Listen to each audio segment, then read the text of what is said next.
Marlin Bontrager. My wife's name is Becky. We have 10 children, 19 grandchildren, and the oldest is 6. We reside in Kelowna, Iowa.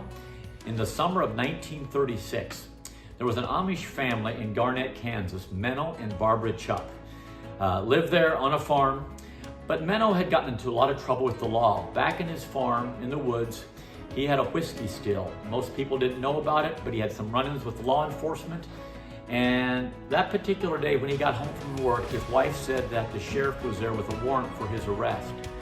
After the children were in bed that night, he told his wife that he's going to leave and they'll never find him again. And true to his word, when the children were all tucked into bed, Menno slipped out in the dark of the night, left, and for the next 20 years, no one knew his whereabouts. They had heard he was in Mississippi, they heard he changed his name to Joe Miller, ended up in the deserts of California. And 20 years later, several of his older sons decided they wanted to try to find him. And out in the desert of of California, they found Menno in a trailer house. When they walked up to the trailer house, he tried to deny who he was. And they asked him to open up his shirt because they wanted to see if the scar was still there that they remembered from an accident when they were young. Sure enough, it was still there and he couldn't run any longer. So they started talking about family and where everyone was these days and so forth. And the boys mentioned that the girl that was 2 in the story had just gotten married.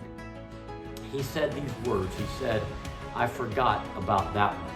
If there's any fathers that are watching this video, I would say, you're probably thinking the same thing I am. How can you forget about a 2-year-old daughter? But sin takes you further than you want to go. I remember as a 5-year-old boy myself, at a funeral one day. Actually, I was at Menno's funeral, and I was on my tiptoes looking over the edge of the casket. I heard a lot about this man, but never saw him in my life till at his funeral. I remember that day like yesterday. You see, Menno was my grandfather, and the 2-year-old in the story was my mother. I wish I could tell you life had a happy ending. I don't know that Menno ever got born again. His oldest son, Bill, hated what his father did and vowed that he would never do something like that. But you know, when Bill was 40, many folks thought he would probably be an Amish preacher. He was very gifted in the scriptures. He ended up walking away from his family and doing the same thing his father did. But you know, I believe cycles can be broken. I personally got married in 1989. And about 12 years into our marriage, we were going through some really tough times.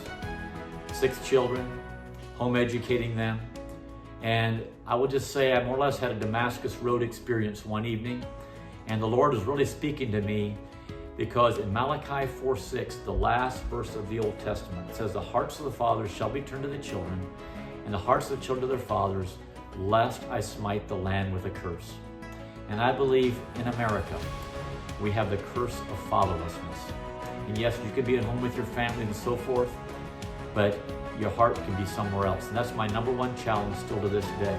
I had to make some radical course corrections back in the year 2000, 2001, and I'm still making course corrections. But through that experience, God has put a passion in my heart to encourage families, to encourage marriages, and to encourage parent-child relationships. And we are so excited to be at the Step Out of the Boat conference this coming March. Today, if we're not home in Iowa at our farm, we're traveling throughout the U.S., Canada, Mexico, and Belize, sharing the good news of Jesus through our music and message. Lord willing, we will see you at the Step Out of the Boat conference in March. God bless you all, and thank you.